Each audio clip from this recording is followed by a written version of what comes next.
2:37 p.m., under a flawless Caribbean sky, something happened that never made headlines but absolutely rattled the people who noticed it. For 11 seconds, a Venezuelan warship aimed a weapons-grade fire control radar at one of the most powerful warships ever built, the USS Ronald Reagan. No missiles were fired, no shots exchanged. But for those 11 seconds, the line between posturing and real naval combat got razor-thin. This wasn't a routine radar sweep. This wasn't passive tracking. This was a full targeting solution, the final step before launching anti-ship missiles. Inside the Reagan's Combat Information Center, alarms lit up and warnings screamed. The kind of alerts sailors train for endlessly and hope they never hear for real. Because once a fire control radar locks on, things can go bad fast. The ship responsible was Venezuela's flagship, Almirante Bayon Caracas, calls her a cruiser. But in reality, she's a modified Lupa-class frigate built in Italy in 1981. That's not a typo. The same year MTV Pop launched and Raiders of the Lost Ark hit theaters. She displaces about 2,500 tons, runs mostly analog systems, and carries 8 automat anti-ship missiles that were cutting-edge when shoulder pads were still cool. Her crew of roughly 185 sailors trains when budgets allow, which isn't often.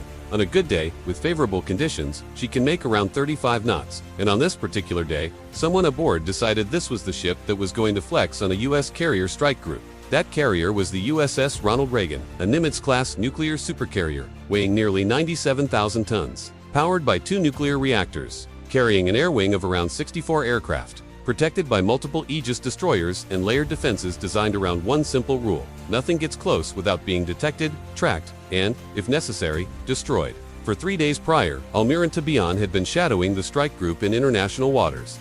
That part was normal. Navies watch each other all the time.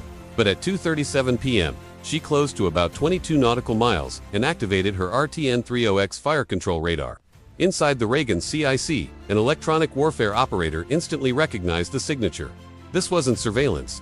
This was targeting. The watch officer was at his station in seconds.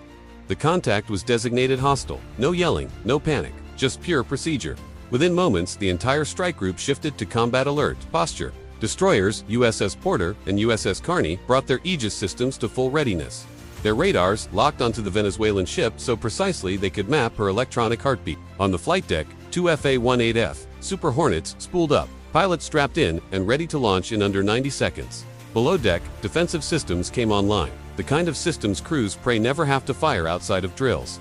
The Venezuelan radar stayed locked for 11 seconds. Then it went dark. Those 11 seconds mattered because in naval warfare, a fire control radar lock isn't a warning. It's not diplomacy. It's the final step before pulling the trigger. Against most ships, it's dangerous. Against a U.S. carrier strike group, it's borderline suicidal. The automat missiles aboard Almirante Bayon are solid weapons. Subsonic, sea-skimming, heavy warheads. Against cargo ships or lightly defended vessels, they're lethal. Against the Ronald Reagan, they'd have to survive multiple layers of defense. First, the carrier's air wing, then long-range SM-2 and SM-6 missiles from Aegis destroyers, then Sea Sparrow and ESSM systems.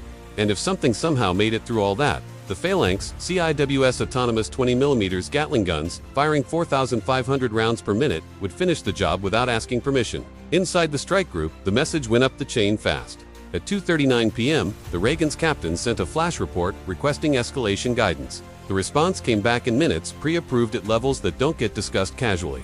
At 2:44 p.m., USS Porter broke radio silence on an open frequency the Venezuelans were guaranteed to hear. The warning was calm, professional, and unmistakable. Activating fire control radar against U.S. naval vessels was considered a hostile act. Any repeat would be met with immediate defensive action. This was their only warning. The subtext was obvious. Do it again, and this ship disappears. Almirante Bayon held her course for 6 more minutes. Then she turned away. By 3:15 p.m., she was nearly 50 nautical miles out in opening distance. The Ronald Reagan never changed course, never altered speed, didn't even blink. That studied indifference was its own message. But here's the part most people never hear about. During those 11 seconds, the U.S. Navy collected priceless intelligence. Every radar pulse, every frequency, every electronic response was recorded. Analysts would later reconstruct Almirante Bayon's electronic profile in detail, how her systems behaved, what activated when, and how her crew reacted under pressure. Venezuela thought they were showing strength. What they actually did was hand over a blueprint on how to neutralize their flagship. Strategically, the incident achieved nothing for Venezuela. The carrier stayed. Patrols continued. U.S. naval presence didn't change. Within days, Venezuelan state media claimed their navy had successfully intimidated an American carrier group. The Reagan's logs told a very different story. 0 course changes, 0 speed changes, 1 radio warning, mission uninterrupted. This is what modern naval confrontation looks like. No explosions, no wreckage, just radar emissions, voices, and the cold math of who can actually back up their threats. Venezuela tried to bring 1970s hardware into a 21st century fight. The US Navy responded with professionalism and a shrug, though Ronald Reagan finished her deployment. Her air wing flew its sorties, her crew ate dinner on schedule.